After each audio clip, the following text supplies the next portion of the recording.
Ladies and gentlemen, welcome to Meanwhile Here on Earth. This program features in-depth conversations with the leading names in the subjects of UFOs, abductees, the paranormal, panel discussions, and the very best and brightest of the next generation of writers and researchers.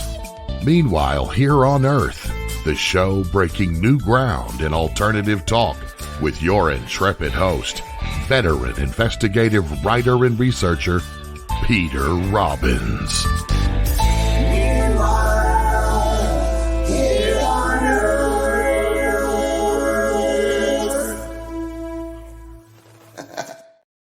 And it's true. This is Peter Robbins, and the show is Meanwhile Here on Earth.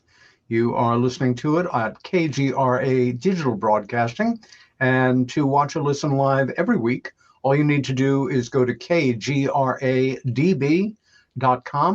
and click on live stream at the top of the page, and you are there.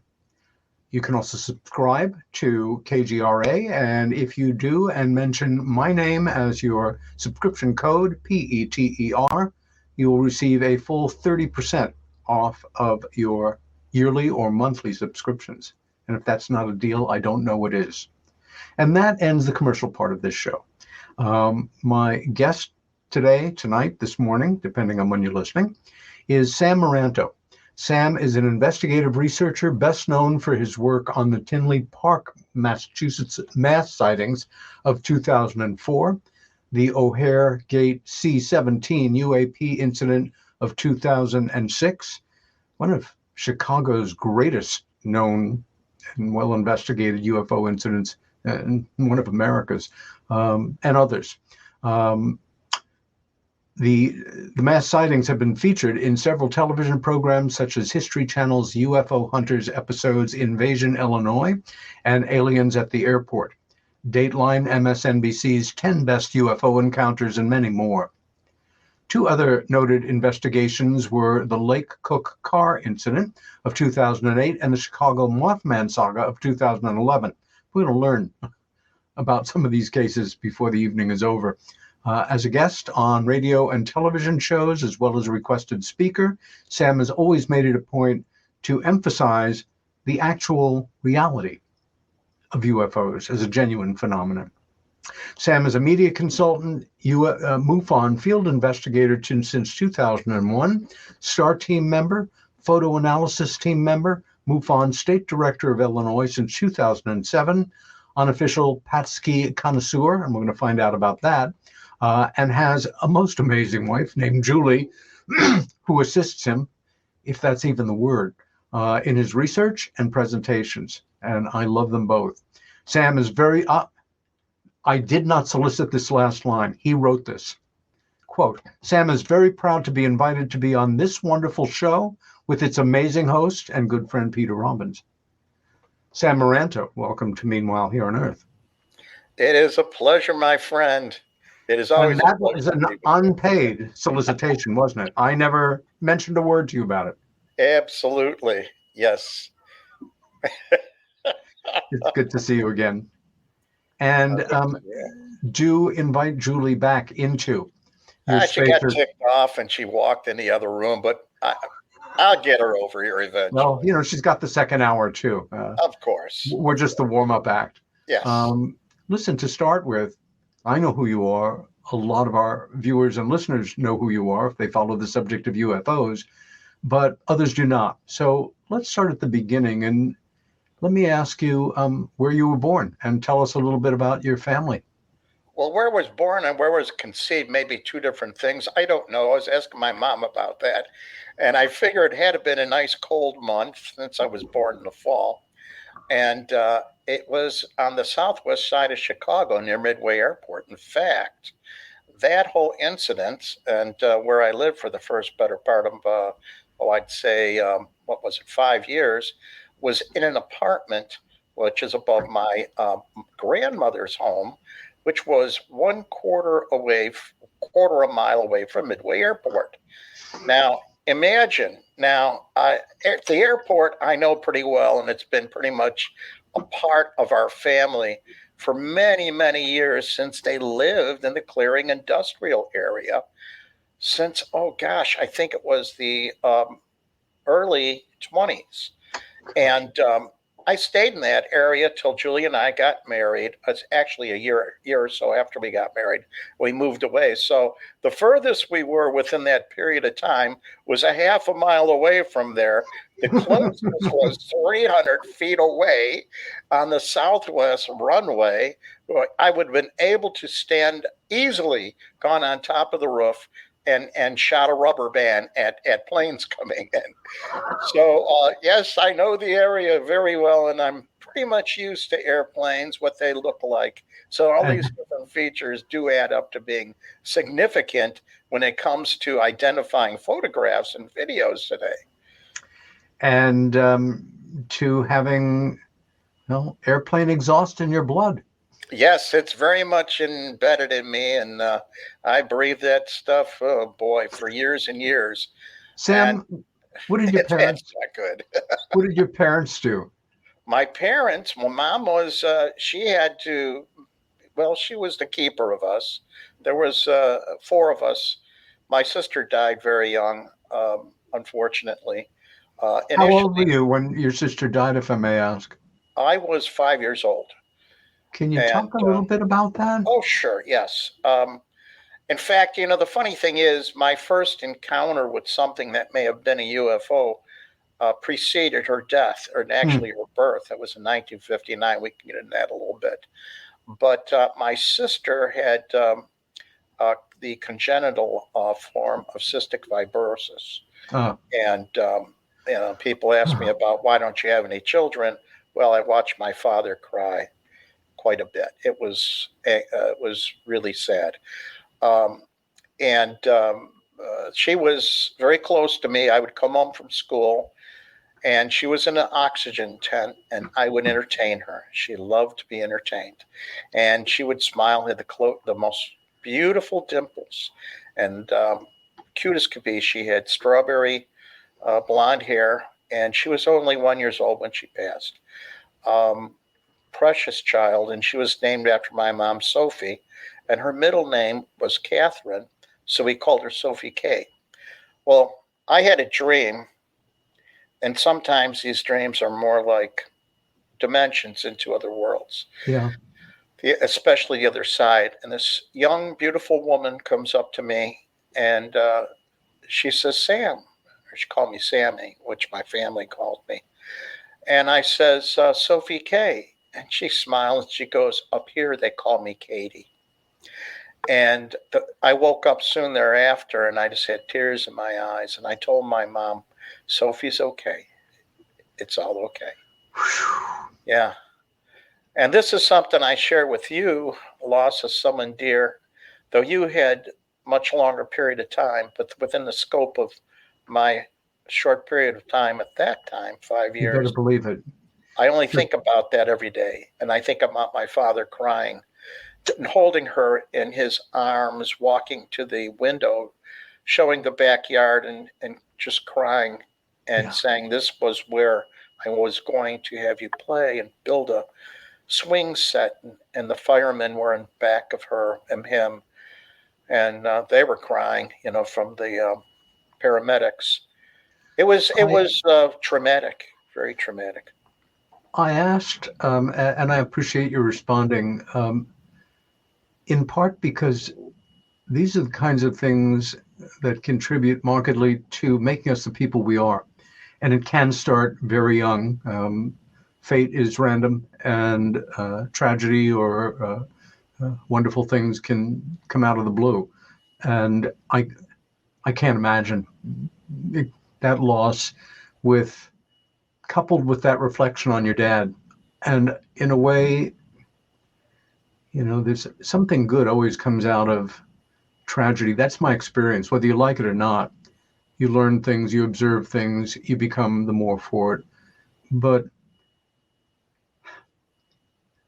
you didn't grow up with, a male archetype image, of a hard guy, not a great communicator. Just that act itself, sets the tone for part of the man you're going to become. And Yeah. the family becomes closer. You pull in a bit tighter, close the space, and go forward in time. What did your dad do professionally? My father, during that period of time, was a music teacher. He was a music teacher, and he would play on the weekend. He was a keyboard instructor, and he played accordion. And accordion was very popular back in those days. I'm not exactly a young kid. So back then accordions were around. Now they're coming back, strangely enough, and you don't have to go down to New Orleans to. Hey, you're in Chicago, man. That's right. What the heck? And Latinos, they like a lot of the accordion music and whatever. But he played accordion, and he was fantastic at it. He was, oh gosh, just wonderful. And Saturday when he would warm up at home, and he would go through the whole his whole keyboard kata. He would run along and do. I knew it. And I knew it, and I knew the smell. So right now, at this very moment, the smell of the leather of the case. It was a ritual. And it left an imprint that I will never forget about him. And then after you would do it, I go, and it was just, wow, I'd listen to it. And maybe at that time I heard it so much it was annoying, but now it's just like a little symphony of that little part of the past that you want to hear now and then. It was just so beautiful. And his band, the band he had, there was a sax player. And this guy he knew everybody in the music world. He was very connected. He did studio work. And what I really got a kick out of him was he would go to all these different restaurants and places, and he went to the Playboy Club. I found that so interesting. He was a member of the Playboy Club. I love it. And today, it's Chicago, and you had Chicago. One of the greatest ones. That was the flagship, I believe. Yes, it was. But it was such cool memories, and being at these places. And Julian always said, "How do you know all this music?" I know music from the 40s, 50s, and 60s.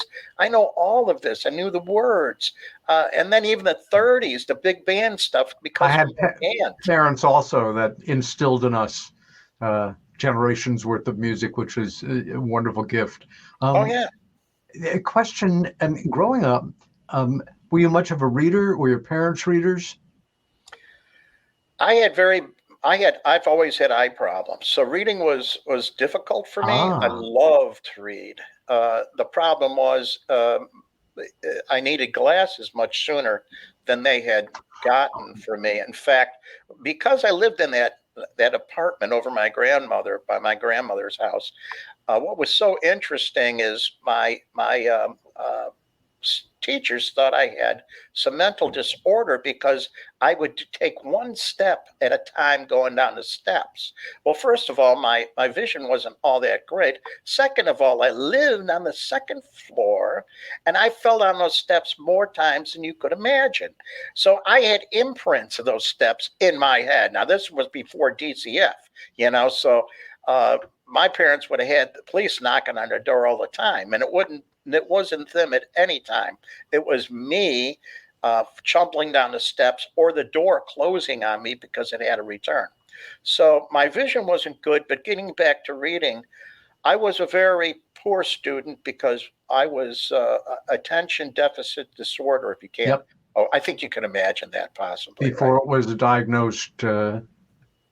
Yes, I was the poster child, and first of all, I get bored easily. I have a very high IQ, or at least I was told I did. And so I couldn't wait to get home and start just reading for myself. I broke open the World Book Encyclopedia. Remember those? Yes, of course. In fact, it's right here. We got one right here. That or the Britannia. Every family had one. My neighbor. That was our internet. Yeah, that was our internet, man. That was it, Part of it. Yeah. I'd come home and I'd be in my glory. It's like, hey, I'm in Tibet. Leave me alone. I'll eat later. I'm already 60 pounds overweight, And that's what I was, 4'2", weighed 500 pounds. No, I wasn't that big, but I was Sam, big.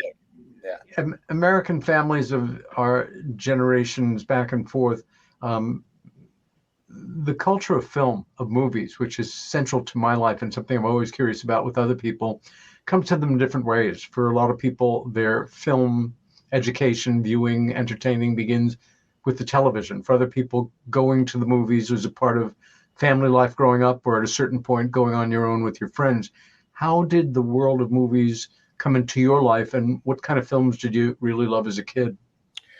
Movies came to us on Saturdays where Dad wasn't gigging, and we would break out there was this one blanket. We'd lay on the floor, and Dad would go to, we have these Walgreen drugstores out here, and for, I think it was maybe a quarter or less, he would pick up these half pints of ice cream. And Mom would get her New York cherry. Dad would get his black walnut. What is it? Black walnut or And you butternut? and your sister and brothers? Oh, Star. My sister would do, and that's my sister's name, Star. It really is. And she would do vanilla, and I liked chocolate because it would constipate me. No, it would. It really did too. But I would do the chocolate or the chocolate chip, and that's how it was. So we'd sit down, and then we'd put the television on, and we'd watch the best of CBS. Remember that? That was my favorite. That, and of course, as years went on, and I'm trying to think the year that it was. Um, na na na na na na na na na na na. What was that? The other series of shows. No, there was another one. Doggone it! But yes, movies were an integral part of of my life. I loved it, and every once in a while we did get to go to the movies, and I remember on the big screen seeing. Yeah. That was great, seeing the big screen. Oh my Any God! particular film stick in your mind from Copland? Yes, Ben-Hur. Oh my God! Whoa, yeah. Whoa, remember that one on the The big screen? chariot race? That's what I got in my mind right now. The Nothing chariot. digital going on there. Oh This was the no! real deal. It was, I Oh remember seeing yes! that in the theater as well. Very How can? exciting. Wow, you talk about impressed. I walked out with my knees shaking. That was just so cool, But yes, movies. Movies were always something that really stuck in my head, and movies, acting. I love all this stuff. I love theater. I love live theater. I loved all that. I love music was very much part of my life. I started playing the guitar, singing young, but playing and had a band probably by the time I was 18 years old.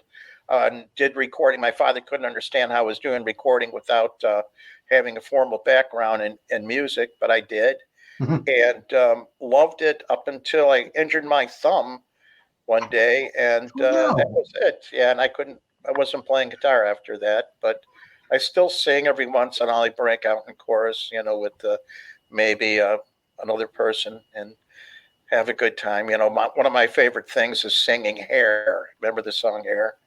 Yes. Yeah. So we sing that every once in a while. Since I'm missing quite a bit of it, So, So but once again, going back in time, you mentioned before your young sister passed, you had your first UFO sighting. Let's talk about that.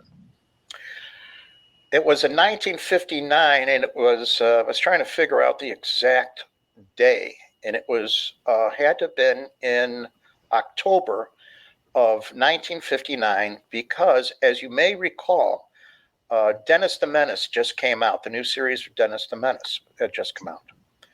Right, of course, but that's when it came out. 1959, Okay, interesting. And it, of course, it was I think it was 8 o'clock Eastern, 7 o'clock Central.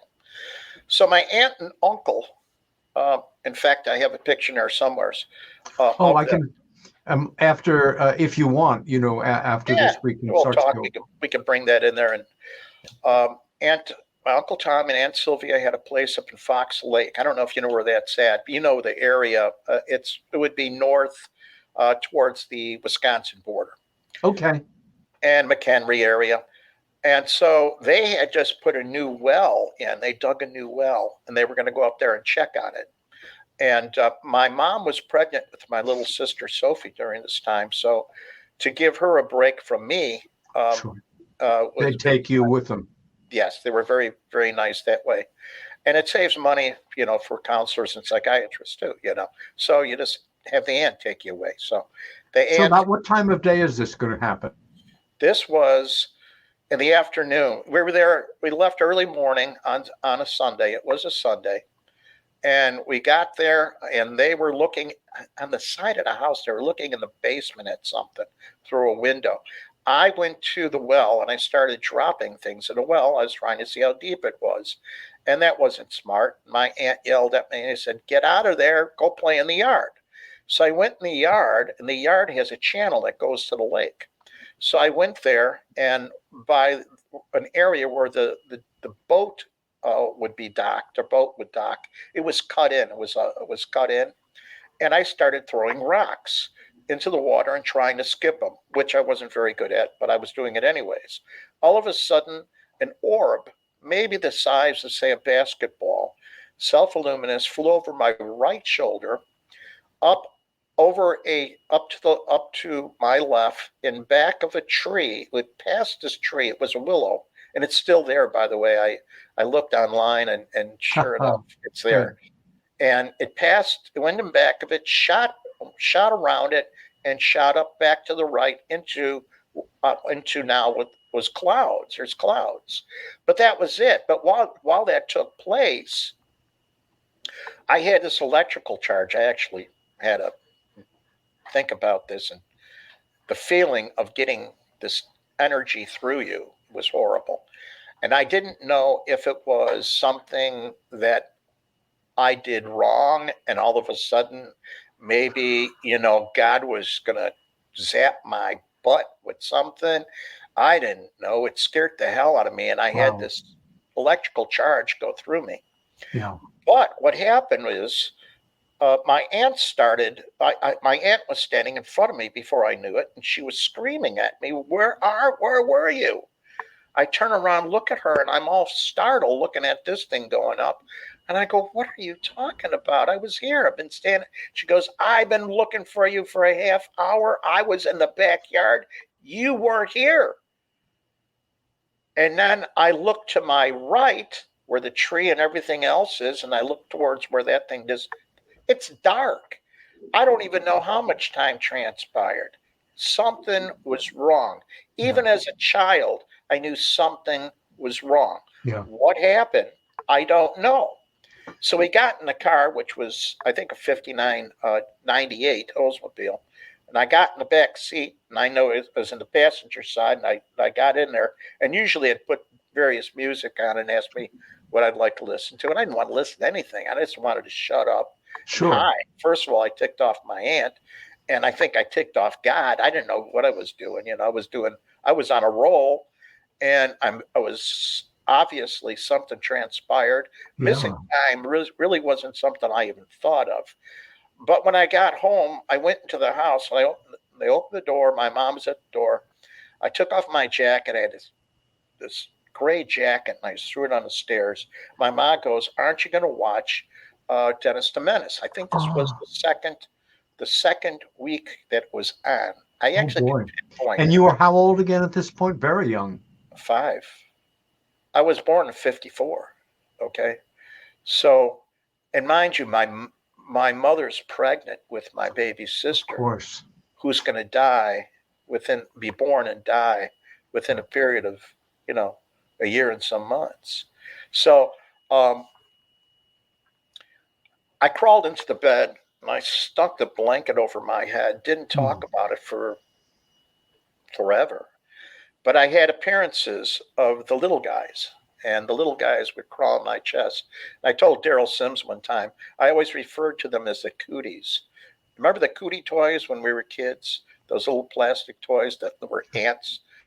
Well, I couldn't play with them anymore after seeing one of those things. Scared the hell out of me. Interesting. Oh my gosh. So that started a whole series of things. We never talked about this simply because it never came up in our friendship, although people get involved, of course, in the subject for pure intellectual reasons. Look at Stan Friedman. Two people have had experiences, remember them or don't remember them, or somebody turns them on to the subject who they really appreciate. But thinking about formation of, again, the person you're going to become. And even at that moment in your life, understanding certain dynamics between you and the adult world, and the fact that something is going on in life that this is not standard. This is not something anybody ever talked to me about. This is, I'm not sure who to talk to about it. I'm not sure what happened, but something happened. And it made my aunt anyway. Can you imagine how many people wrestle with this to one degree? Although I have to say, you brought up a memory for me. Bud Hopkins' very first investigation was of a man who had a profoundly memorable UFO sighting, an actual landing disembarkation, George Obarski, a New Jersey small businessman. And after George had seen it, he literally said to Bud, and I met George, I heard the story. I went home, now the 2:00 in the morning, I got in bed, I prayed to God, I pulled the covers over my head, just laid there for a while and did not want to remove the covers from my head. That from a barrel-chested, crew-cutted World War II veteran who owned the liquor store on West 14th Street where Bud used to buy his scotch. But so many similarities and, well, stuff that, again, contributes to us becoming who we are. Let's move ahead again, say to about high school. By that point, did you have an idea of what you wanted to be in the adult world if you could choose anything?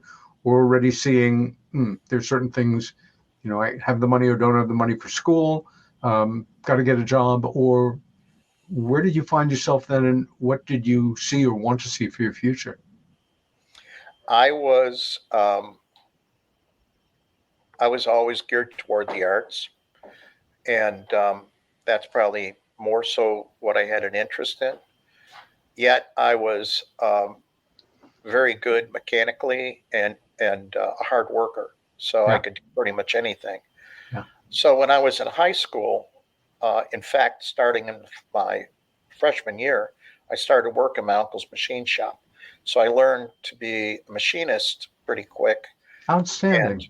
learned how to weld and everything else uh, around that. And that airport and that machine shop was directly across the street from the airport.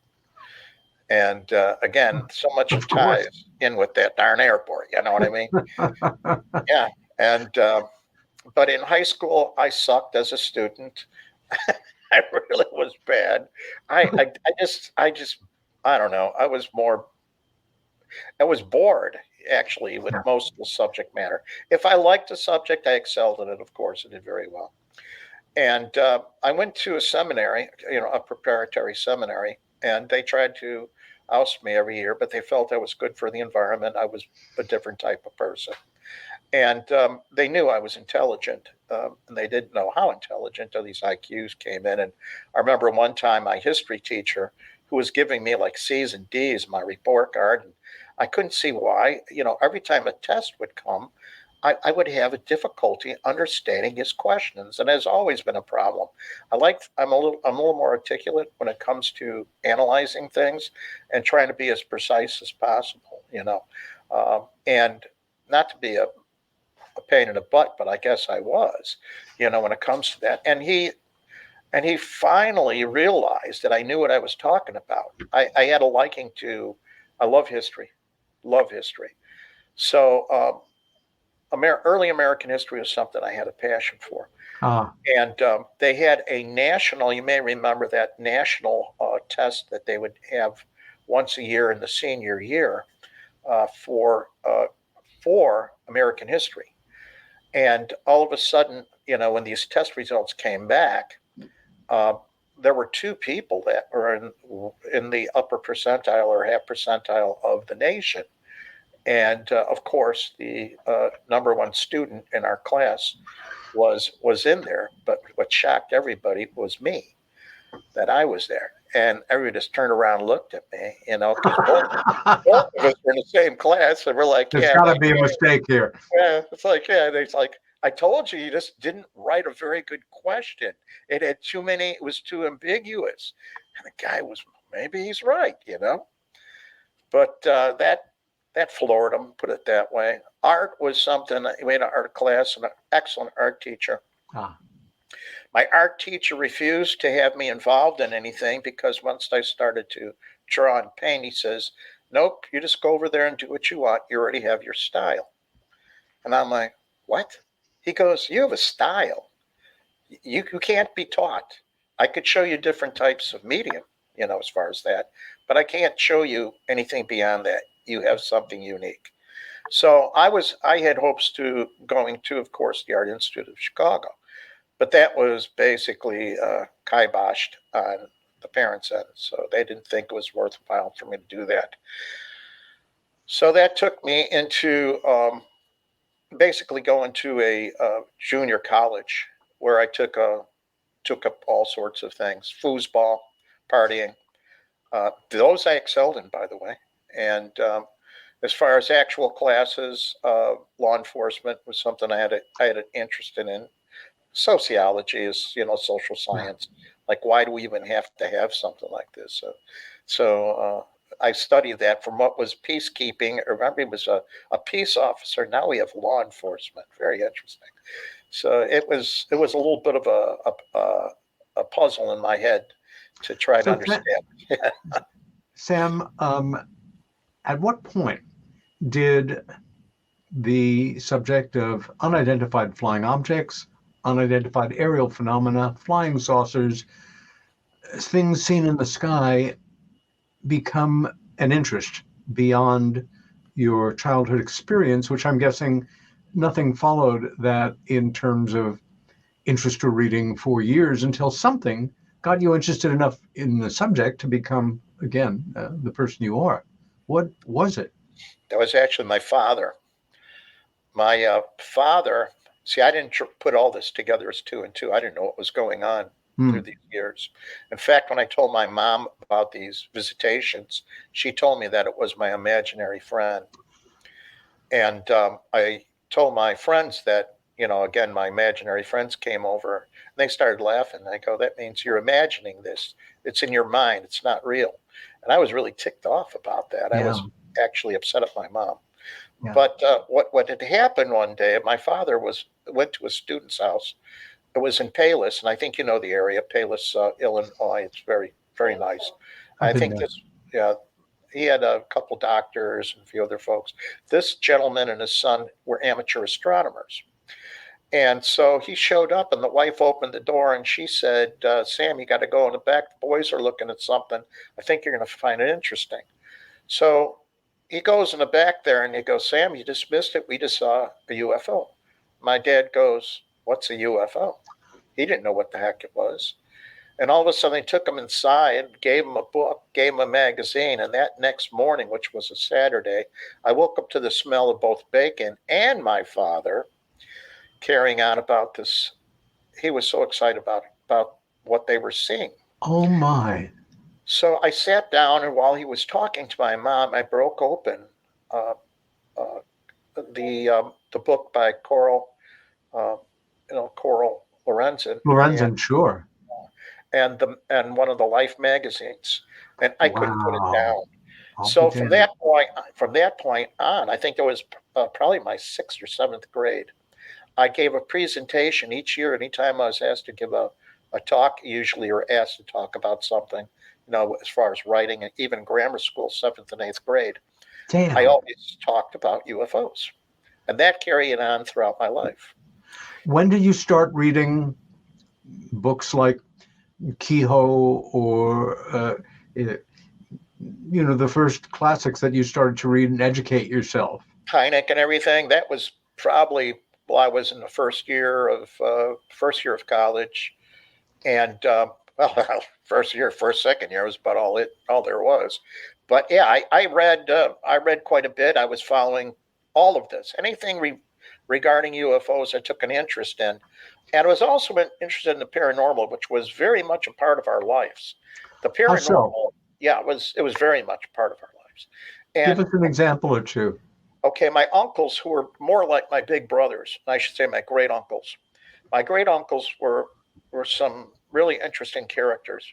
Um, the area we lived in, which was the Clearing Industrial District, was uh, a very rural community up until probably the late 20s, where they started building subdivisions.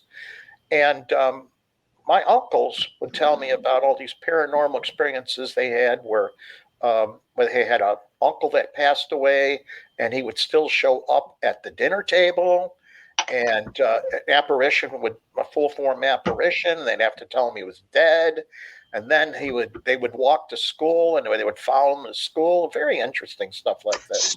Sam, stop you for one moment. Did you ever get the sense with your kid radar, listening to these guys in your family you loved, older, wiser people, that they were having you on in any way? Or this was from the heart that you got? No, I was sitting on the side. They were having their own conversation. I was Oh, just I see. yeah. Ah, So it okay. wasn't Continue. directed to me. And Yeah, they would love to pull your leg, but not really as much as you would think, because they didn't have to. They had so many interesting stories. yeah. Um, so again, this is the Italian side, and there was a lot of other, interesting religious mystic things.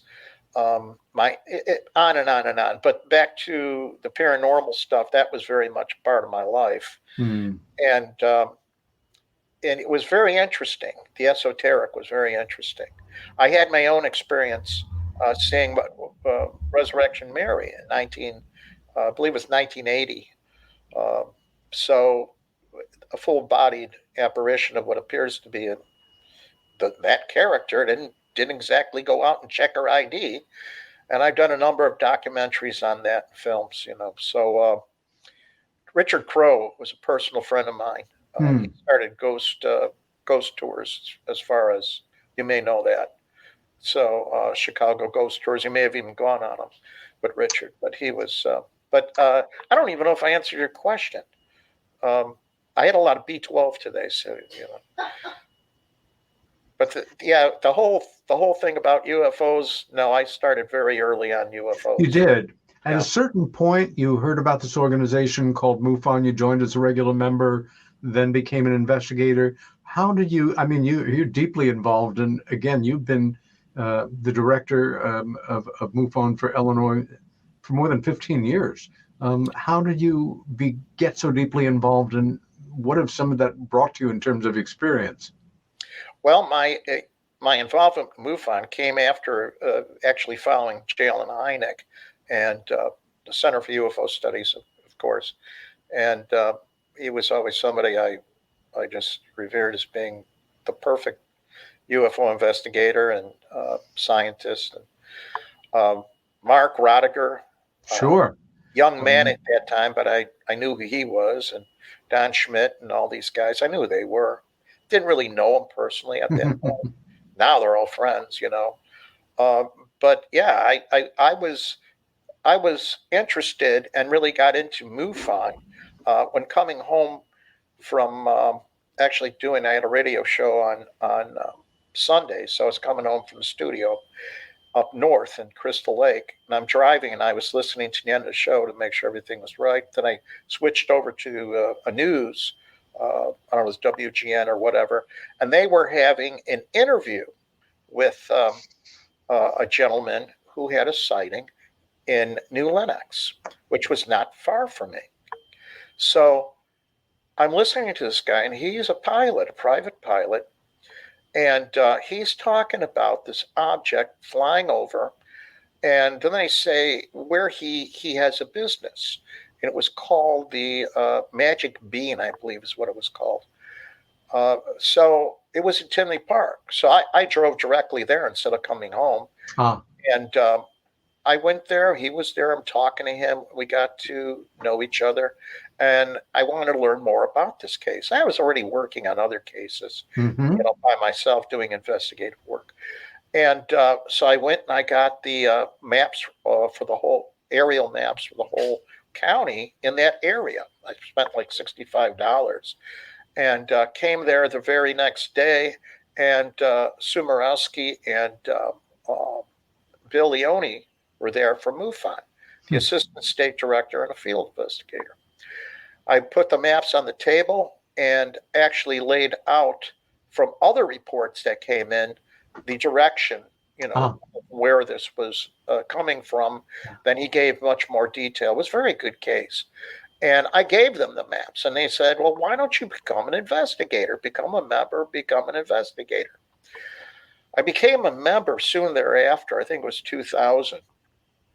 And during that period of time, we still had ongoing activities of UFOs. A large triangular craft was seen in Lamont, Illinois. But what was also unusual was there were crop formations right down the street from us, and in a field. Yes. And some friends of mine seen this triangular craft that evening too, and it ventured off further south into Frankfort, Illinois. So yes, that's when I started. Sam, going back to the crop circle formation, so many people associate the phenomena, whether man-made or anomalous, with the United Kingdom, England in particular. But of course, it is a worldwide phenomenon. I once was surprised, late 80s, teaching in a program in northeastern Oklahoma, in driving the short distance to work that day, seeing in a cornfield, it was one of those rare areas where there was a bit of an incline. It's a particularly flat part of the country, and being able to see it, and clear enough when I went closer to see there were no disruption. Nobody had walked in or out. It had just happened. Did you learn enough about that crop circle in Illinois to know that it seemed truly anomalous, or it was just what you saw and didn't have a chance to investigate or learn about investigating? I was pretty well versed on I like agriculture. I'm pretty much a nut about agriculture and the rural life. Believe me, I know wheat, I know soybean, I know when to plant them, I know all this stuff because I lived in a rural area at that point. And prior to that, I was very much interested in all this stuff. And so wheat formations do take place with windstorms, and I've seen enough of the damage. In fact, if you're an insurance agent, you would have to know about that stuff and go out there and take claims in some instances. Yeah, good point. So these things do take place. Now, this scenario was entirely different. The weaving was in each level of weaving was counterclockwise. Each counter the layer. It was weaved like this, and then the next one we weaved like this, and there were multiple layers. An impossible task. Of course, totally. Except totally there it impossible. Yeah. And one in particular, it was so intricate that I was like, how in the hell could they even done this? Then in the middle, there was a tuft of like 4 or 5, and one standing absolutely perfect. And it was just so beautiful. And we took some of the samples. I called Bill Leone, and I was trying to get some guy. We knew a couple guys. In fact, with that pilot, I was trying to get him in the air to take some pictures, wanted some aerial views. My cat ate the samples, by the way. He liked them. He ate the samples that we had. But that was destroyed pretty quickly. There were white vans out there. A friend of mine called me and said, you better get up. There's this. He's the one that actually found them. Julie actually found him. She came in and said, she went to the store and she said, you got to go down the road. There's crop glyphs in the field. And I'm like, get out of here. I'm tired. I want to go to bed. Well, that night was the night. This was the night right after the sighting. Right after the sighting that was in Lamont and Frankfurt. And my friend said, this is the next morning. That was my cat that night was going crazy. It was running up and down trying to get our attention. We couldn't figure out what his problem was. It was scaring the hell out of me. That for me is such animal reactions coupled with Yes. Truly, that's a real validating point. It is a Continue. validating point. I mean, huge. We ignore these little guys. You can't, You especially know a cat, the way your pet behaves, Oh, yeah. especially if that hasn't happened before and doesn't happen again. It Yeah, adds to the mass. he was a very intelligent cat. Scared the heck out of people. He used to say out, but he couldn't get the T correct, and I used to try to correct him all the time. You got to say out. Well, guess what he was doing that day? Jumping on the bed, running right up to me and saying out. And he would run down, and he was doing that heaven knows how many times, scaring the heck out of us. But very nice crap glyphs over a large area, multiple glyphs. And there were white vans out there that it said they were from some, I think it was a pizza place. So my buddy was writing down the phone number. No such place. There wasn't such a place. So I don't know who these guys were, but they were out there taking images, and somebody said it was caused by somebody running around the fields with Of course, right. some darn thing. Oh, motorbikes. Oh, And no, nothing even close to that. So those were genuine. We still get wind damage, but my gosh, yeah. yes, that was an incredible experience. Again in the late '80s, teaching out in Oklahoma, in Bartlesville, really on the edge of the prairie. I met so many interesting people that I would have not met in my life as a New Yorker. And I was in, I think, my first year of researching the Rendlesham Forest incident. And somebody, a parent of one of my students, had seen me on TV on a documentary and joked with me that, of course, it couldn't have been me. It had to be somebody who looked like me because I was sane and I worked with their children. And of course, I broke it to them as easily as I could that I was insane and that I worked with their children and I believed UFOs were real. Anyway, the reason I bring it up was because the completely lost the thread on that. What I did want to ask you was before we segue toward the end of the show, maybe start on the pictures beforehand, I wanted to take a moment and think back on cases that you've worked to one where maybe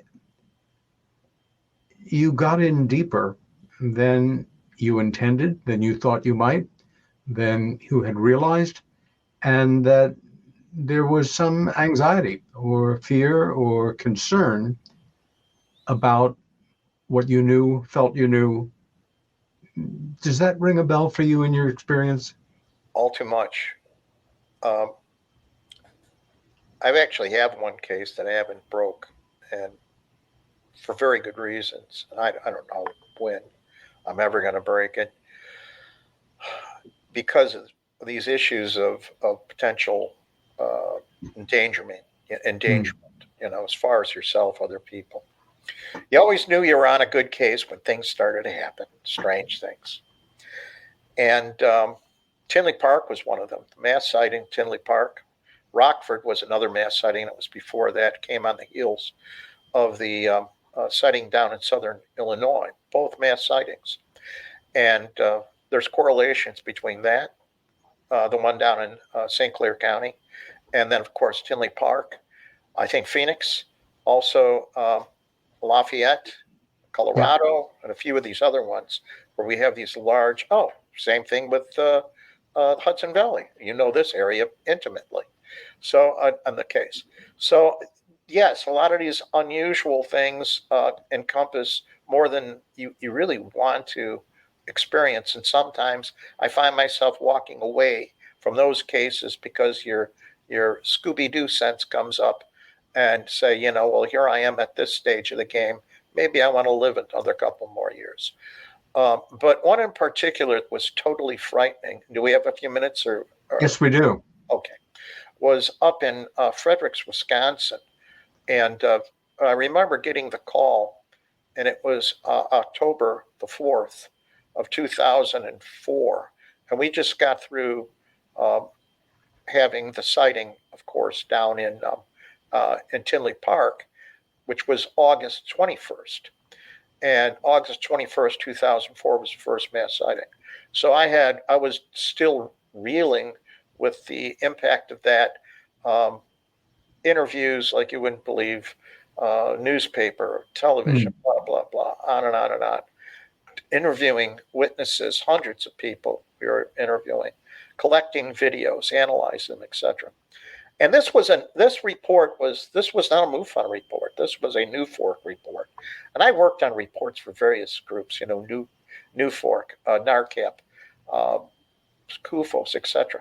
I was I'm an investigative researcher. Is what I do. You do it, and you do it for them, and they appreciate it. Yeah.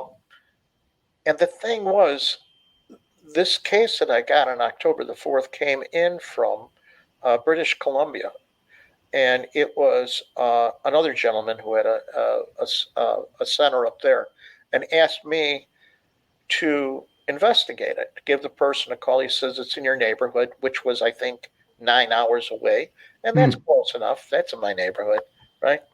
So call this guy up. He is frantic, and he's there. What are these things? They're flying all over here. They're scaring the hell out of me. I'm going on and on and on and on. And I hear a wife in the background saying, "Let me talk to him. Let me talk to him." And I go, "Can I talk to your wife?" She gets on the phone. She goes, and she was such a sweetheart. And she goes and says, "We've been terrorized by these things since we've moved in here." And I go, "Where are you?" She goes, "We're really in a remote area. We're a half a mile away from our closest neighbor, out of a town called Fredericks." So she got into explaining what was going on, and it was heart-wrenching just to hear what they were experiencing. And Give us an example of what they were experiencing. When they first, well, what had happened is he originally lived in Minnesota. And there's a story that goes with that. But they were looking for a place somewhere in Wisconsin, a little more remote, and a fixer-upper. And they stumbled across this place outside of Fredericks, Wisconsin, which was pretty much abandoned. It was a log cabin that wasn't finished. They fell in love with it. They called the gentleman up that held the paper on it, and made a deal with him that they would, assume the mortgage, and they would fix it up, etc. One day they're out there, they're working on it late into the evening, and he sees this unusual flashing object in the sky. He takes his flashlight and he flashes at it, and it responds with the exact same sequence of lights. He kept that up, and it kept on responding. And then he went inside and got his daughter's red laser beam, laser thing. Yeah, pointer. Laser light. And did I say laser thing? Laser light, So he goes out there, flashes it up there, and it starts coming very close.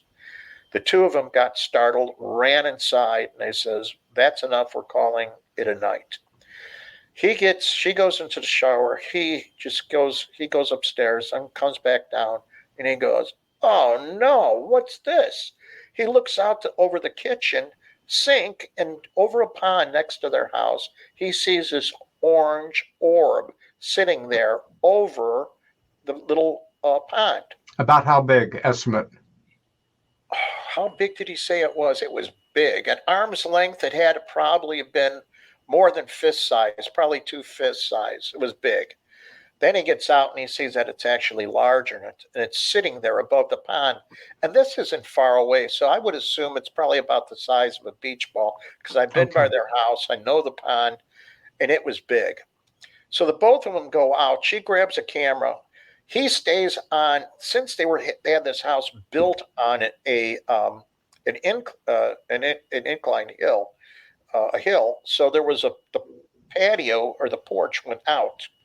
And she went down the hill, and she tried to take pictures. The camera froze. Nothing worked. Oh, boy. She turned and looked at him. All of a sudden, a laser beam, a wide beam, hits him. She could see directly the house, directly through him. And he said, "Sam, you know what it felt like? It felt like I just peed on an electric fence." Hold that thought. And Sure that's thing. a wonderfully tension-filled moment to leave at. My special guest, Chicago's own Sam Maranto, and I will be back in 3.5 minutes. Join us.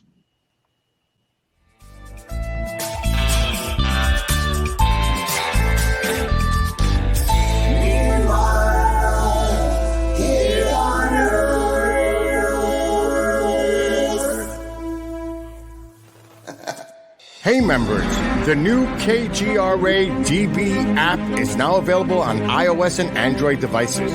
Gain on-demand access to any KGRA DB programming. Download any show directly to your mobile device to listen or watch on the go. Go to the App Store and search KGRA DB.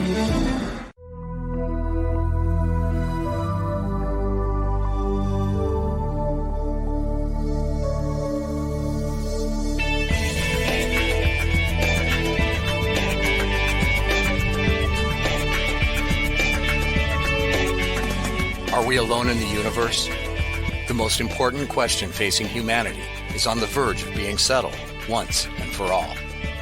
The Mutual UFO Network has been at the forefront of this journey for nearly 50 years.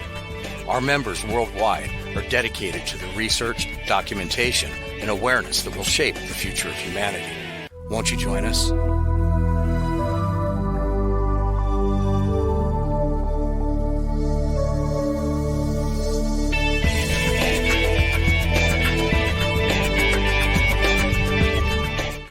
It's not just a donation. It's a warm blanket. It's a bottle of clean water. It's a roof and a bed. It's knowing someone cares. It's feeling safe. It's a today that's better than yesterday. Every dollar you can spare helps so much more than you can imagine. Please, donate now to help people affected by Hurricane Ian. Your support is urgently needed. Discover the Observation Deck, a one-of-a-kind virtual event platform that takes video conferencing to the next level by using avatars to navigate a campus. There's so many areas and activities to choose from. There's a 1,000-seat auditorium, an expo hall, a nightclub, and even a beach. So come attend a conference, take a class, or hear a lecture on the incredible Observation Deck campus. Go to theobservationdk.com. You're listening to the KGRA Digital Broadcasting Network. We provide unparalleled coverage of trending news in the world of ufology, cryptozoology, and paranormal phenomenon. Whether you're watching our video live stream or listening to one of our audio programs, you are getting the best from world-renowned researchers and hosts, guiding you through topics the mainstream won't touch. Miss one of your favorite programs? No problem. Head over to the members area at kgradb.com for access to our massive library of award-winning content. Make contact, stay connected, only at kgradb.com.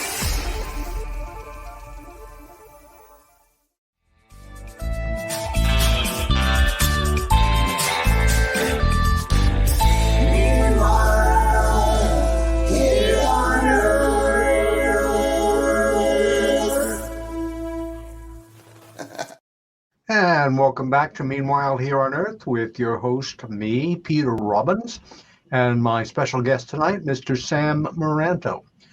It was like almost a moment in a old-fashioned movie serial where they're about to go off the waterfall when we left off. Can you pick up where you left off, please?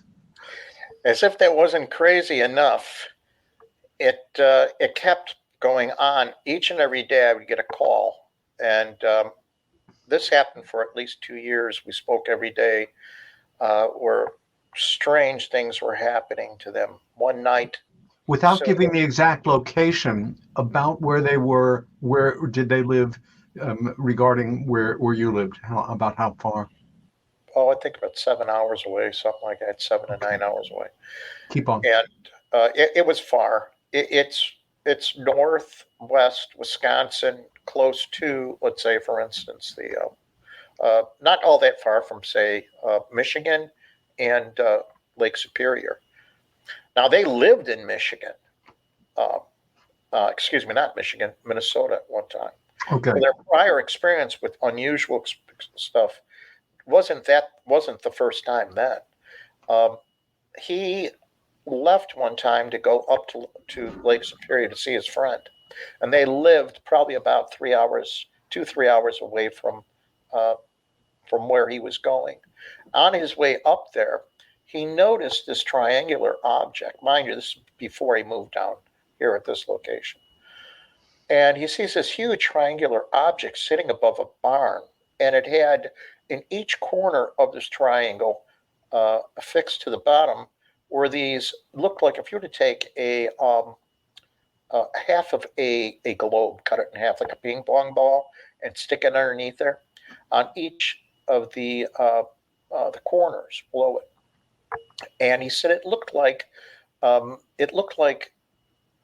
lava or ivory liquid would look with that sheen moving around in there. And he was watching this. He pulls over, and he's watching it, and he says I sat there for a couple of minutes, but then I just got this feeling, I really shouldn't be here this long. So he took off, and he gets to his friend's house, and his friend went berserk on him. Says, "Where have you been? You should have been here 2 hours ago." Oh, boy. And his heart just darn near leaped out of his throat. And he's like, and he explained what he saw. He drew what he saw and had to call his wife. So she was so frightened. They didn't have cell phone or anything. And so he lost a period of time. And I said, well, during this period of time, did you ever recall any experiences where, say, for instance, time all of a sudden thereafter came back? This is an interesting phenomenon that I have had 3 cases now, and I've heard more cases similar to this, where people lose time and somehow it returns as if it were elastic. Okay. So he says, funny you mention that. Soon thereafter, in a matter of maybe a week or month, whatever, Ellie, the daughter, takes off to school on the bus, came, picked her up. And that day is usually when I would cut the lawn, and I knew the lawn would be cut, and let's, for the purpose of the conversation, say it would take 2 hours. And the wife would do the laundry, and ironing, and it would take 2 hours. All of a sudden, the daughter came back in a relatively short period of time. He had everything cut. They looked at each other and looked at the watch, and they go, this is totally impossible. We should have been doing this for at least an hour or 2 hours longer. So it struck them very unusual until I mentioned that. And they looked at each other and they go, that's where it came back. We couldn't figure out where this time came back. I had another instance like that up in a town outside of Rockford, Illinois, where a lady was telling about her story. She lived in Wyoming and came into Dixon, the town of Dixon. In fact, that's where Ronald Reagan was born, town of Dixon. And so on the way in, she was on 5, which is now 88, and she's seen what she thought was in the distance, a radar tower light. And as she was approaching it, was getting bigger, and it wasn't a radar tower light, and it landed in a field just ahead of her. Wow. So she pulled over, and her 2 kids were in the back, her 2 children, and they were going berserk. They didn't want her to stop, and she said clearly she could see that this was some sort of craft. She gets out of the car, and she's staring at it, and it's definitely a UFO. She turns around, and she's waving to cars going past her, and they don't even see her. She gets back in the car. The kids had their heads covered up, and they were screaming. And she gets home, or she gets to the father's house, and he says, what took you so long? He goes, what do you mean? And she goes, and she looked at the clock, and she's seeing how much time was missing versus the time. She had just called her father at a gas station prior to that. Yeah. So here was a perfect scenario where she had lost time, and it really bothered her. But what bothered her worse was when she got back to Wyoming. And she lived in an area that was some ways from her work, and she had to travel through mountains, etc. And it would take some time. And it was a course of prudent, prudently leaving the house to remind him that she would be calling when she gets there. And she kisses him, as she's walking out the door, gets to work and calls him. He gets to the phone and he says, "Who is this?" She goes, "I'm here at work." She goes, "That's impossible. You just kissed me and walked out the door." So these are starting to add up, and I find them to be very interesting. But beyond that, there's something there that gives us some idea of time as an illusion, or time being affected by these interactions with these things. It's true. So, but this case went on and on with up there in Wisconsin. Everything to men in black following them all over the place. One day, the wife called me screaming and crying. They had a flexible one of the telescopes or periscopes, whatever they want to call it, peeking around in the house. He got his shotgun. The dog ran after this guy, and they went into the forest. These people were being followed. This family was being followed all over the place by men in black. And Sam, crazy. You remind me. In intensive investigations covering a long period of time, dependent on one or two people as your, witnesses, the folks that you're in contact with, at a certain point, after a certain amount of involvement in the field, we're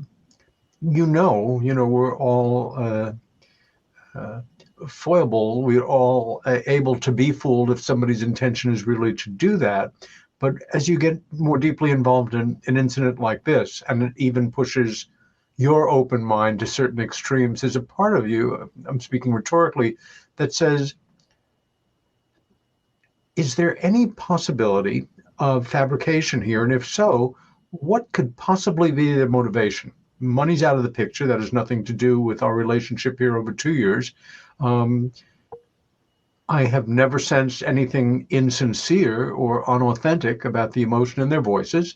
They don't seem to have any interest in being public people on this. In fact, they'd probably rather just get on with their lives privately.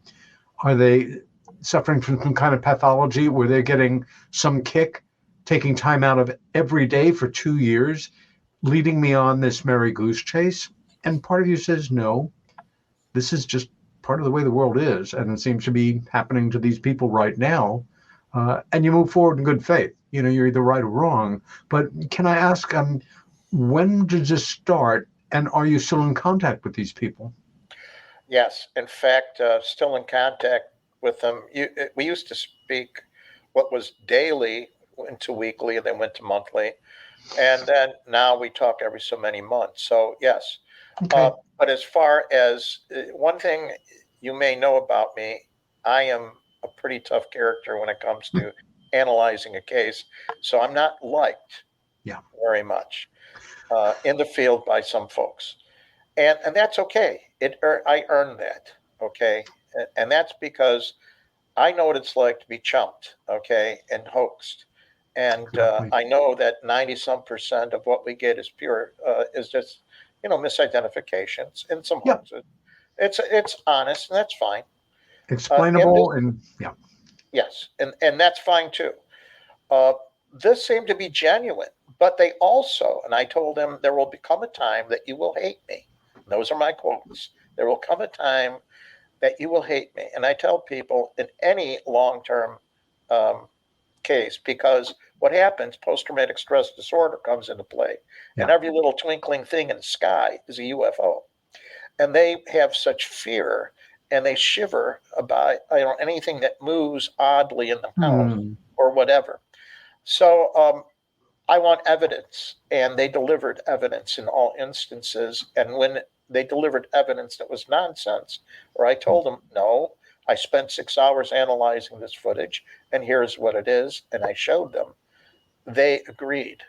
but initially they were very apprehensive in talking to me anymore. And again, I had to echo that Can you quote. blame them? No. You're about to validate something they really don't want to hear. Yeah.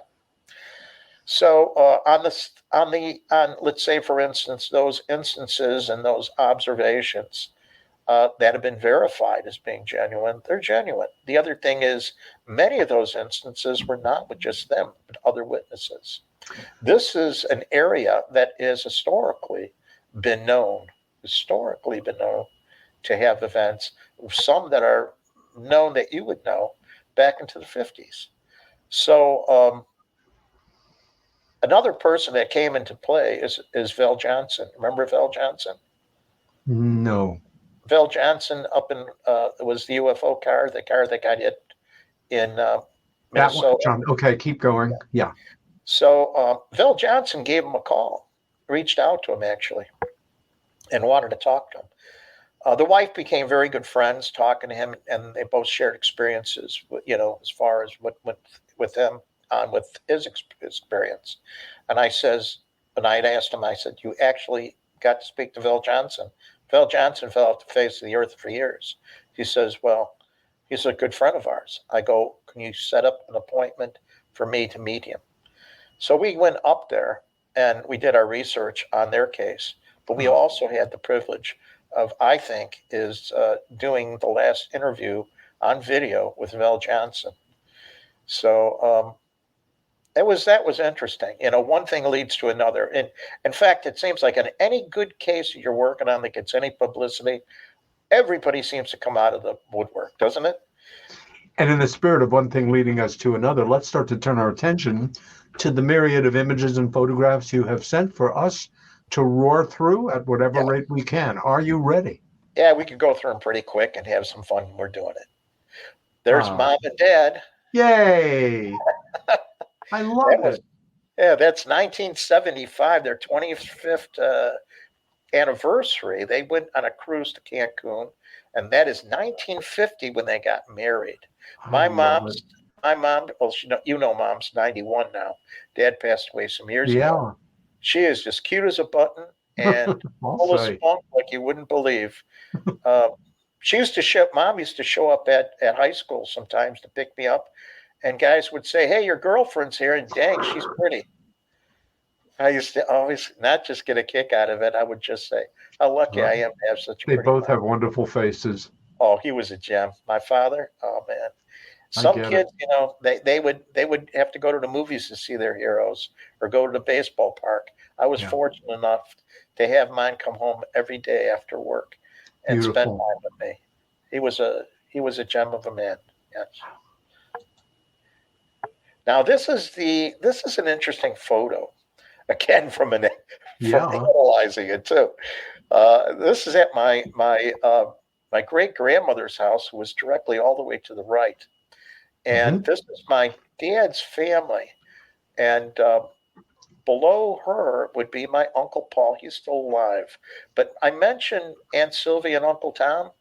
That was the ones with the cottage at Fox Lake. And those are the individuals right next to my great-grandmother and above my Uncle Paul. That's Uncle Tom and Aunt Sylvia. They're deceased. And that little girl in the corner, almost looking like a dang ghost. Yes. My sister, who's 2 years older than me, my sister Star. And next to her is my grandmother, and that was my grandfather over there.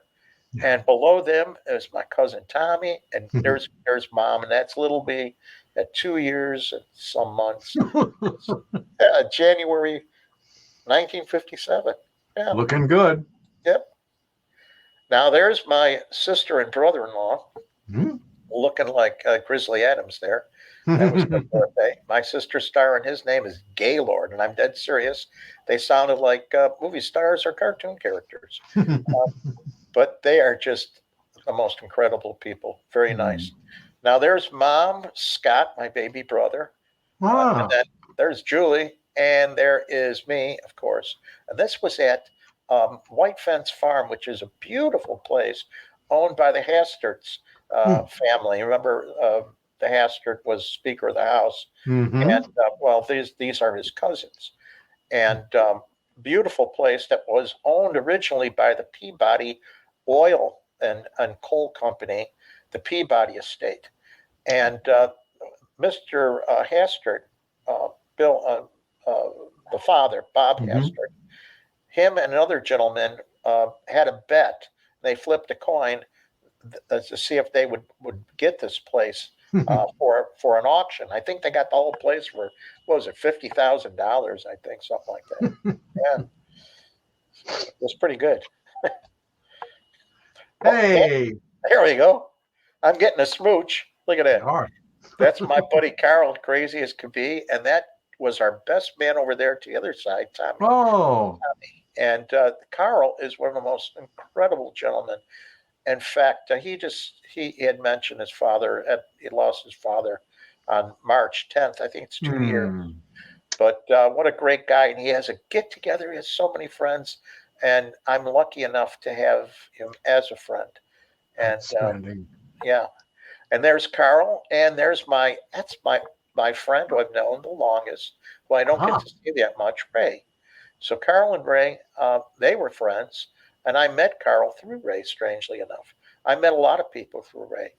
So did Carl. Carl met a lot of people through me. And he actually, at his last party, he brought tears to my eyes because they all stood in back of him and they said, Sam, if it wasn't for you, I wouldn't have met these people. That's the way it works sometimes. Yeah, a conduit. We're all conduits.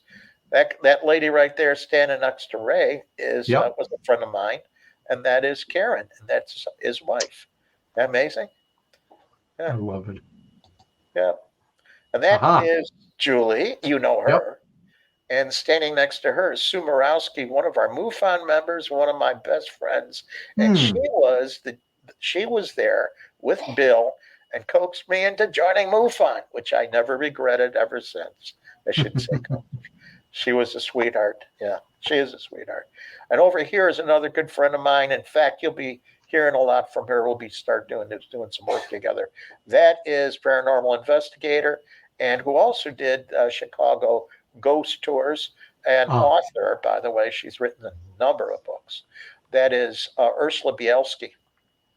Also on that stage, that blonde in the third one to the right is Mary Marshall, also known as the a paranormal PhD, and then producer and director Scott Marcus, and then I'm over there somewhere below that guy. Yeah, you can't miss you. Can't miss me if you like it or not. And here's the entry into Starve Rock, which is our home away from home. And right there, that door, if you look straight through the middle, that is the LaSalle room, and that's where we have so many of our events. And we have one coming up April. What is it, Julie? April what? 28th. April 28th down there, and it's going to be a great time. Excellent. Yep, it's going to be a lot of fun. This was where we were having our first series of ongoing meetings, MUFON meetings. This was at the Orland Park Library, and we used to get tons of people in there. We would get 60 people at a crack, right, Joel? Wow. Yep, 60 people at a crack, and I was talking about, of all things, the Tinley Park lights. That was the presentation, and that gentleman's sitting to the right of us that seems to be sporting no hair. That is TJ. He was in there, and he was going to be coming up talking about his sighting and his his renowned footage. That's been all over the place, yeah.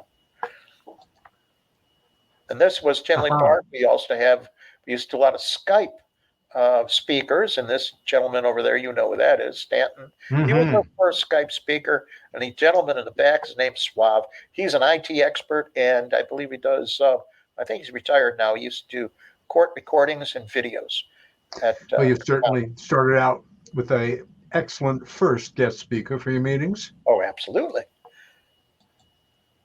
And this gentleman here is our chief investigator for Illinois and chief investigator for Michigan. This gentleman has done nearly 1,600 cases himself. He's reviewed, probably 3,000 plus reports, being chief investigator. Very nice guy. Dan Snow. Got it. Daniel Snow. I refer to him Daniel. Great guy. Now this next image Okay, Yeah. the story of the hat. I always, for the longest period of time, people used to see me run around with a fedora. And I always say, I love it. put a fedora. You can take a fedora and sunglasses, put it on a potato. All of a sudden, everybody gets afraid of it. Immediately, you assume a sinister presence. Yes, they take you seriously, even if it say something like "Going to have a scoop of ice cream," right? Oh gosh, that hat would go all over the place with me on every report and case. And my father had a fedora, and that's why I wanted a fedora. My dad Lovely. had it. Yes, his hat had many tails. Every day he'd come home, I go, tell me a tale about the hat. And he had a monkey in there one time. He had a cat in there. He had No. dogs in there. Oh yeah, he had all sorts of critters in there. When he would go by his client's house, dogs, and this lady had a monkey. And I always loved to hear, where was the monkey this time? Well, he was putting on the hat, and all sorts of stuff. You are the only friend I think I've ever had whose father pulled a monkey out of his hat for him. This goes beyond paranormal. This is what dreams are made of for boys, Absolutely. and I expect little girls. Yep. We could breeze through these other ones pretty quickly. But I had to tell you about that. This was my first presentation. Actually, I think maybe the last presentation at the MUFON Symposium. And there's Mike Ganster, was the chief of police out here at the Will County Forest Preserve. Backing him was very good. These are all MUFON members, by the way. Was Dave Moorfield. That's Finnegan. Dan Finnegan just retired from Siemens, big shot from there. And there's Jason, and those three guys were with Ted Phillips on the Physical Trace Evidence Group. Those, we always call them Ted and the boys. And they came in and they said, Sam, there's something wrong with Julie. She's all red. As you can see, she's red as can be. Yes. She was out there when I was giving my presentation at the pool, and I says, no, we're closer to the sun, Jewel. We're a mile high. You're going to get burned. Sure enough, she did. Yep. Now, this was one of the events we had. In fact, we even had an Apollo astronaut show up at this one. But it was also the day that we had the biggest snowstorm in years. So we only had maybe 20% of the people show up that we were supposed to have. It was a shame. But this is a beautiful location, the Woodchick Center at Harvard College. Beautiful. Great venue.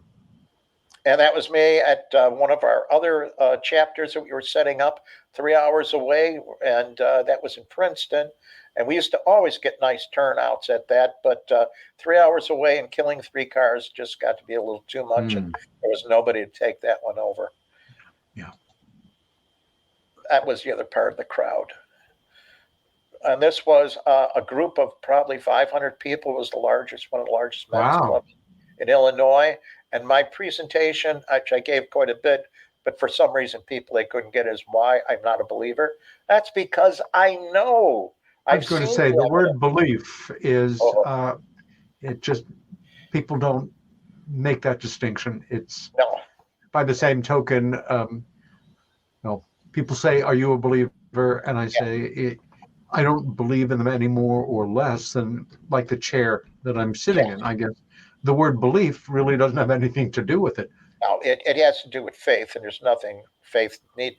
Now, here's an interesting place. Each year they used to have UFO days at this place because there was ongoing occurrences of orbs in this area. Is this a restaurant? This is called Benson's Hideaway up in Burlington, Wisconsin. It's in the Kettle Moraine. Very beautiful area. And most unusual. I mean, everybody celebrates or interprets or let's say, engages the subject. That's the proper word. Yes. Engages. Yes. And the spectrum of how they engage can be from celebrating it to calling it nonsense to embracing it and doing research. So how you engage the topic, it goes to full spectrum. And this is at the other end of the spectrum that really where I'm not at, as you know. Extremely important distinction to make. Yes, yes. But they did enjoy the presentation to some degree. I didn't get hung or shot, so it was good. But the gentleman, Mr. Benson, he had this event each and every year, come hell or high water. In fact, his wife died during one of these events, and the show went on without missing a beat. Mr. Benson's now gone, but I think it still keeps going on, and you can see the unusual pictures here of the interior of this place. It's loaded with alien things, probably like a miniature Roswell. But this was the crowd. There I am talking. So they were nice. They actually came in. And this is Craig Lang. You may remember him. He Yes, died. Of course I remember Craig. You, of all people, would remember him because he did regressions. That's right. And nice man. He died at the UFO Congress from, was it 2019? Yeah, he had something very similar to like a COVID reaction, and died there. But there's the green people. This goes back to the unusual stuff. These guys, now, what the heck? How do you dye yourself green without getting sick? Not only did these guys dye themselves green, they dyed their dog green. I don't know where the dog, I wanted a picture of that. That's hardcore. That is. So they had a blast. This gentleman here, Ricky Sturtz, by the way, he used to do a lot of commercials for where they needed a cowboy, and he was a cowboy-looking guy. He was also an amateur archaeologist, and his area of expertise was he was known for finding Native American sites in agricultural land. So he was very good at doing that, and worked with the university there in Champaign-Urbana. Ricky's sister was was a member at one time, was the secretary to the general from Nellis Air Force Base. How's that? Now, this was a documentary and a case all in one, and it came to me through when I was a consultant with UFO hunters. As you know, I consulted on 5 episodes and cameoed in 2. And here you see Dave Finkbeiner and this gentleman, Mike, who had multiple sightings of a craft that looked like the James Rhodes. Rhodes case. It was July 7th, wasn't it? In 1947, I believe. And it looked just like that. And I have photographs of that. We did enhancements. By the way, many of these cases that I talk about, that I have evidence to it for it. No doubt. That's really interesting. This isn't strictly an anecdotal business, to put it mildly. No. And here is the Tamale Hut. And you may remember John. John and yes, recognize him. Yeah. John and Dan were good friends of mine. And they were working on they were working on his books, and they wanted to really get involved in ufology. So they would document a lot of the events that we would go to, and at least participate one way or another. This was a Tamale Hut, and it was an interesting place where they would have various speakers come in, mainly people in journalism, authors, poets, etc., artists. And they asked me to come in and give a presentation. I said, sure, that'd be kind of cool. Well, the minute we get in there, the lights went off. Everything shut down. That was an emergency lights that came back on. And it was on up until the very moment we were to start. And I think we were to start at 6 o'clock. Yeah. And at the very moment we were to go on, somebody popped some champagne. It went pop, and the lights went on. It was the weirdest darn thing. But you talk about synchronicity, and as you know, synchronicity coincides with Dan's book that he wrote, and Carl Jung his involvement on the relationships with that in ufology and other unusual circumstances. Yeah.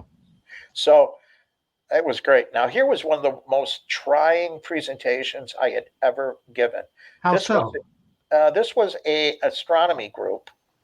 And I gave the presentation on UFO groups, the history of UFO groups, and and I centered a lot of the characters involved in NICAP, and of course, the credentials in each of these groups. And this was also soon after the publishing of the release of Leslie Kean's new book. Generals and pilots, other government officials go on the record. So I bought the book.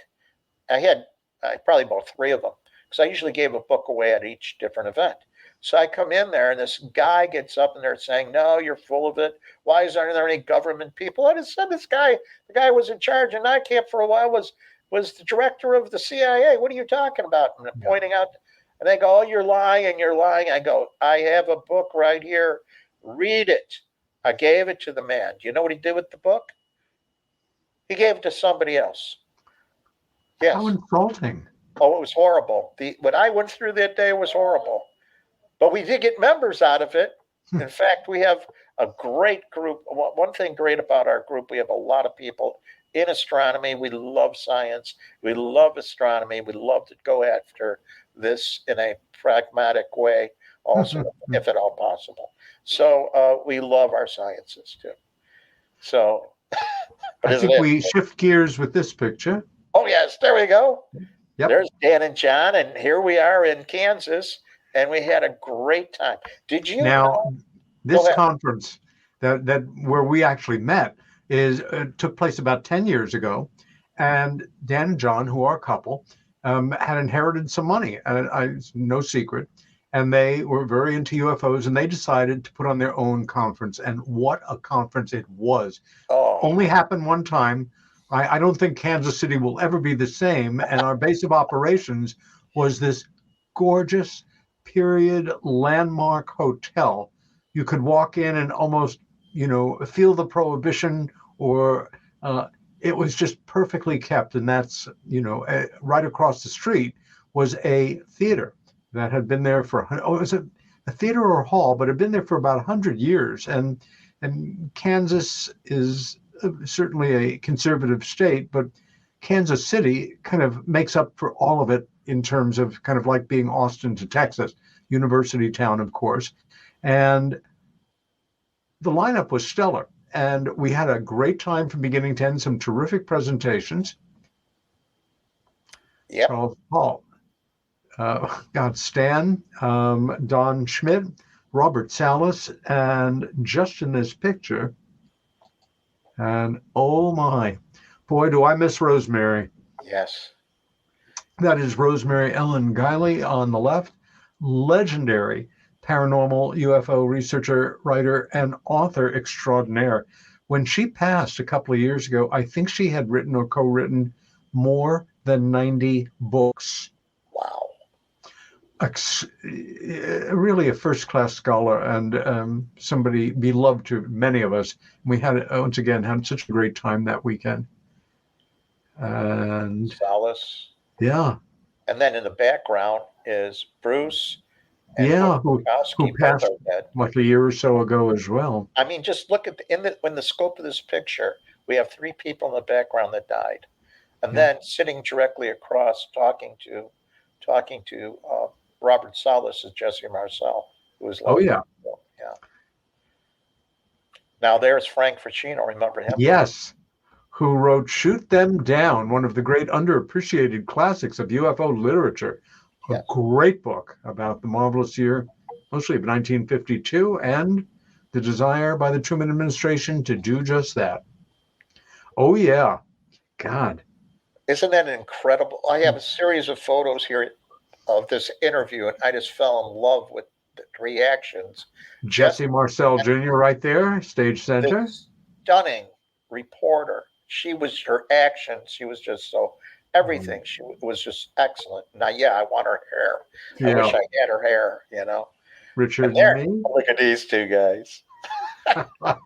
Whatever I'm laughing about. Look at that. Oh, gosh.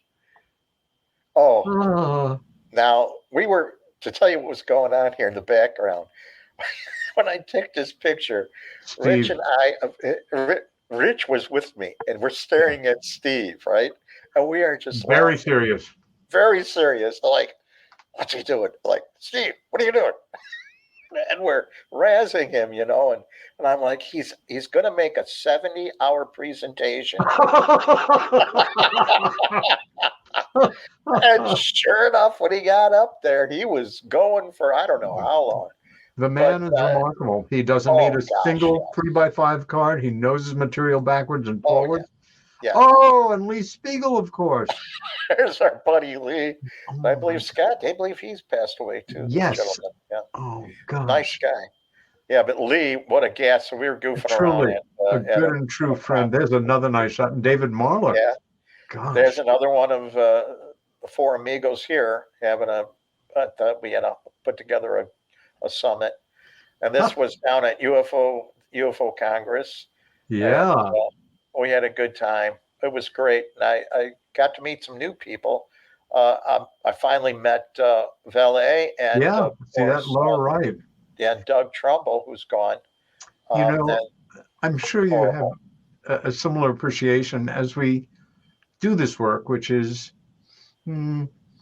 certainly outsider in many respects, or used to be. Often it is either not paying or poorly paying.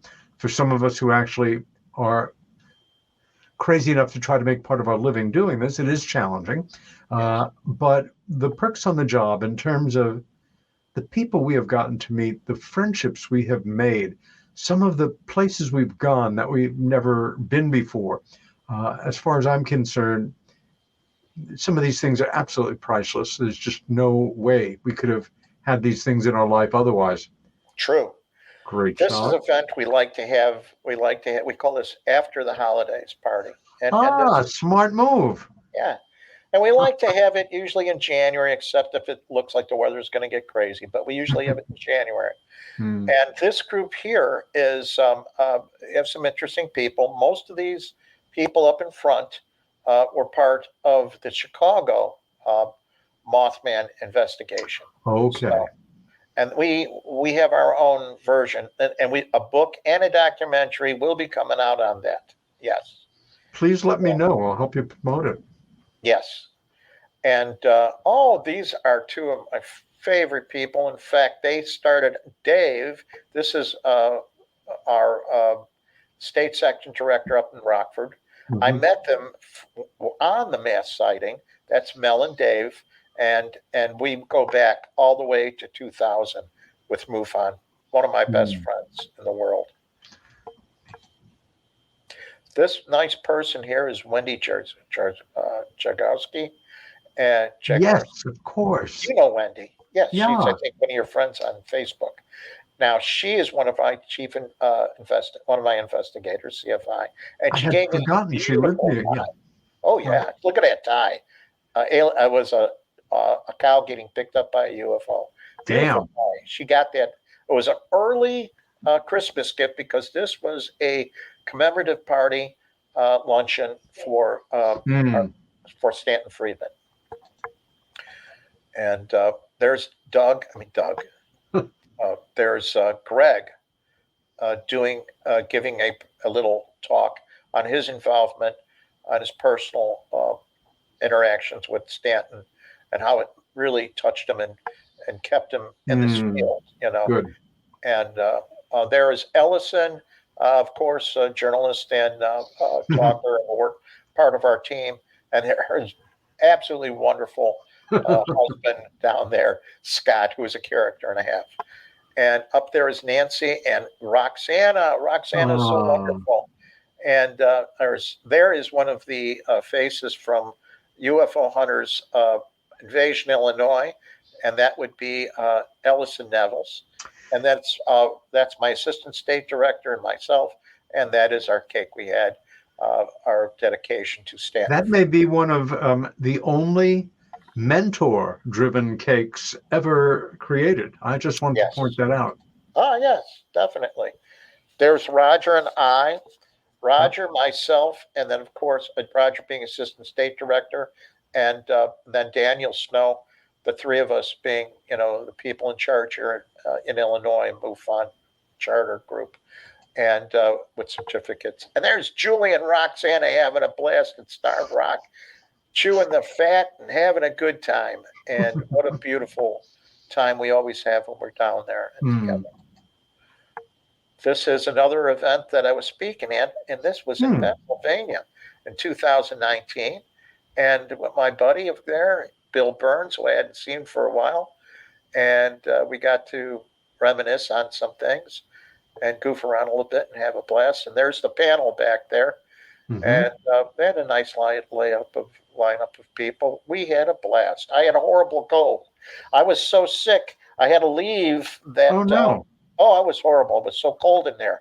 So I got outside and it was nice and warm. And I sat down on a chair on a bench. And all of a sudden I'm hearing this noise. And I thought there was a fight. And I look up on the street and I keep hearing this noise. And I look over and there I see what I thought was Big Bird walking along. And I go, oh no, I'm cracking up. And a guy was sitting next to me, he bust up laughing. He goes, no, that's a Sesame Street theme park. I go, man, scared the hell out of me. Now we're going to learn about Potsky, perhaps this is a name that you grew up with, but for many of us, mysterious and exotic. The Petoskey Brewery is fantastic. It's in Wisconsin. And this is a place I wish we could have an event up there. It looks is amazing. Museum and a brewery museum, and it is just so cool. The history is great, but where I'm standing, a stream is flowing beneath my feet that they use for actually making the beer. And when I came into town, all the way up there, do you remember the song? Watching the days go by, water flowing. It kept on going through my head. Over it, water above, water below. Okay, water removed. On and on, and I couldn't get it out of my head. And here it is, this water, this clear stream. The minute I come into town, and this stream flows to the next slide, which is the Mississippi River. And it flows right into it, just about a half a mile away. So I said, well, how do I get to there? How do I go to the Mississippi? And they gave me directions. And they said, well, you can go to this park. It's really pretty to the right. Or you can go to the left and go to this other area. I took the left. It was a little further. And I'm happy I did because while I'm standing out there taking this picture, I heard 3 gunshots. And I'm like, oh, they must have a shooting range nearby. Oh, no. Somebody got murdered. How's that? My gosh. I go, Julie, good thing we didn't take the right turn. We took the left turn. I'll be doggone. And there she is in her glory. She's, looking smaller in the central picture. Yes, looking smaller. There's Julie. And of course, as you know, she's one heck of an intellect and in her little soldier outfit during Christmas time, she's standing there and she's reading the directions to a game that we have to play. But she's reading it in Norwegian. So it's amazing, Now here we are again, unmasked or masked, doesn't matter. The dynamic duo, right? Amen. This was some of the people who are some of the Chicago Mothman team, our team, and we were after the shoot. Seth Breedlove was the producer of this documentary, which you could get on Prime, or you could get on Netflix or on Tubi, on Tubi even. And yes, I'm in there. I'm not exactly a favorite, but I think we cover some pretty interesting points as far as our interpreting this case. And of course, that was the haunted Congress Hotel. What do we have here? Now, this is TJ. And of course, one of the images from the Tinley Park lights. TJ is the most popular person that you would see. His footage is all over the place. And sometime we'll get to show it one of these days again. But this was a documentary we were doing for Patch News out here. And so we shot that. We don't have much time, so we're moving along pretty quick. But TJ has gotten to be a very good friend. And a strong advocate to getting the word out on this subject matter. And Hey, who's that? They're new anchor people, right? I was going to say, I would welcome that. All So UFOs all the time. Yep. We were asked to come in because they Channel 57 out in South Bend, Indiana, ABC affiliate, and they asked us to come out and do a interview for a piece that they're putting together on UFOs. And we said, sure, I'll do it. We'll go out there. In fact, it was at the request of Jim Wolford, who was the state director out there. He asked me to do it, and I said, sure. So we went out there. If you're in South Bend, Indiana, one thing you got to do is also go to Notre Dame. We'll talk about that in a second. But we were there, and of course we had to take some shots. That looked really cool. It really does. Mm-hmm. So this lady, this charming young lady, we seen her earlier that morning on the weather, and she was drying out here actually, but I want to take a picture of her. Macy was so cute. She was at the site of some terrible wind damage. There was a storm that came through. Yeah. In fact, we had a tornado in Naperville that day, but she was drenched, the poor girl. The winds that come off the lake, as you know better than I, especially at some times of year, Chicago, Windy City, all that, but it can be actually frightening. Oh, this poor girl, I couldn't believe it. She was out there right afterwards. I wouldn't have been there that soon. She was there soaking wet, and she was drying off. I said, you got to come in here. We know who you are. And we had a long conversation, and nice people. And the next person is the anchor and the person that interviewed me. And Tiffany is just one of the most wonderful people. Really enjoyed her. And I want you to know, when they put that segment up, when I started talking, I got broken in. They had a fertilizer commercial. I'm like, oh, well. But at least they had some of it up there, and we did have a beautiful church. This is was built in what, 1841, Joel? Something like that. Really? Yes. And it is just absolutely gorgeous. By the way, if you haven't been down there to Notre Dame, it is a gorgeous place. Next visit, but look at that ceiling. Boy, that is absolutely brilliant. Yep. And here's two people I love to know, and my good friend, of course, and his wife, Marie, Don Schmidt. And here we are having dinner at Starve Rock Lodge. One of my favorite people in the work. Yeah. And a hell of a guy. And this was the gentleman who brought me into this whole MUFON scenario. There he is, the legend himself, Bill Leone, between Roger and I, and we gave him this absolutely beautiful award. And of course, congratulations, Billy, 40 years, Illinois MUFON CFI. Ufologists will do anything to have a cake. How about it?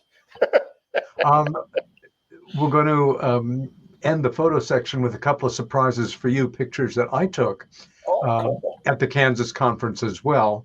The first few are outside on, I guess, the Saturday night. And it was a little surreal, the people that were just sort of standing outside. For example, these two. Beautiful. There she is in all her glory. And there we go. Yep. But this one. Joel. Oh, look at that. And Richard in the background. Dan, Frank.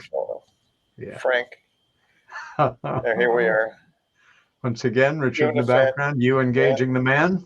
Yeah. Oh, gosh. Stanton. We used to have so much fun with him. Yes. Oh, my God. There we are. Bye, buddy. Boy, Richard looks younger. Well, we all were, I guess. Oh, so, yes. One of the things about this conference that I've never experienced before since, it was a novelty on a certain level, but it brought attention that went beyond the community, and it was a very wonderfully theatrical device.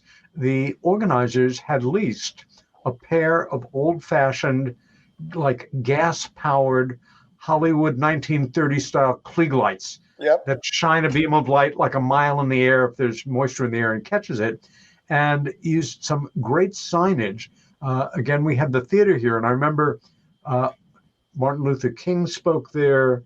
I think Teddy Roosevelt spoke there. And Bobby Kennedy, and a lot of course, great performers, musicians, singers, bands. It was a very special venue, but again, I think visually they took a step further, and I salute them always. They did a great job organizing it.